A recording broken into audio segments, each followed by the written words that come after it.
Welcome back, friend. We are learning about Amazon Developer Tools, and here in this lecture, we're going to learn about CodeBuild. So let's start. CodeBuild is a service among different developer tools on Amazon Cloud.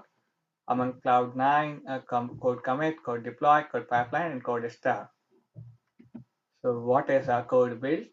CodeBuild is a service offered by Amazon where you can build and test code with continuous scaling. Cloud9 was an IDE, and here you can build and test code with continuous scaling. You only need to pay for the build time you use. Not the build time, not the storage, nothing else. No upfront cost. It is a fully managed continuous integration service that compiles your source code, runs tests, and produces software packages that are ready to deploy. You have written code using Cloud9, and after you have written the code, you need to compile or run the test scripts or deploy the software package. Here comes the role of CodeBuild. You don't need to provision, manage, and scale your own build servers. It scales continuously and processes multiple builds concurrently. So you can deploy different builds concurrently over time. So your builds are not left waiting in a queue. You can get started quickly with pre-packaged built environments, or you can create customer built environments or use different kinds of test suites. You can build your own tools as well. You are charged for a minute basis on the compute resources. It has a huge capacity as you are performing on other systems. It may have a slow tendency, so you have to wait for certain process in a queue. Here we have you have the capacity of the cloud, so it will scale up your speed. So there are huge benefits. It is because first is a fully managed build service. It is fully managed. You don't need to worry about any patch, update, or different servers. Don't need to configure it in the default. You can leave it in the default configurations. It is extensible, so it could be you could add your own build tools and programming runtimes by creating custom build environments, in addition to pre-built packages that are being available and supported by the code build. You have a continuous scaling option. You could automatically scale up or down anytime you need. You have an ability to continuous integration and delivery. You could integrate it with a wide range of services working on a workflow or different delivery environments. You may have a worker node for Jenkins, server, or distributed builds. It works on a pay-as-you-go. It is secure. It is being secured by Amazon cryptographic security key management service, and KMS. It is integrated with identity and access management (IAM) and can assign a user-specific permissions to your build projects.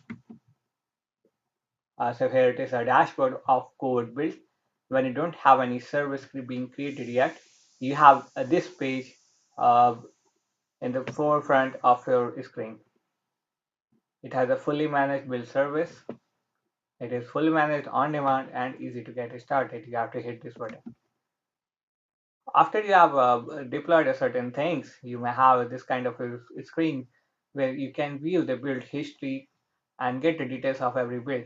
It shows the status green as succeeded. The builds that are being succeeded will be displayed as succeed. And you have a failed build status. It has a duration for the time which is being executed based on which you are charged. It shows the completed time period on date and time stamp when it was completed. You have a project name, the project build, and the submitter, the user who submitted this project. The it could be combined with a GitHub code commit and S3 as a source. Then you have a build environment. In a DevOps or simple SDLC software development lifecycle, we have the source, the build, and artifact phase. Code build is a build phase. Then we have AWS Management Console, the CLI, AWS SDK, and AWS Code Pipeline that could be integrated easily with CodeBuild. There is a use case. There could be various use cases for CodeBuild. Say we have developers who have their developer account working on projects, writing their code or using code commit or Cloud9.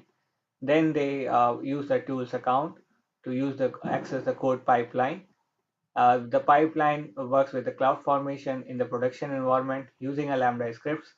They may be working simultaneously on the test account using the cloud formation again with a Lambda script, and they could be tested with the code build. Similarly, we have a complete SDLC, source, build, test, deploy.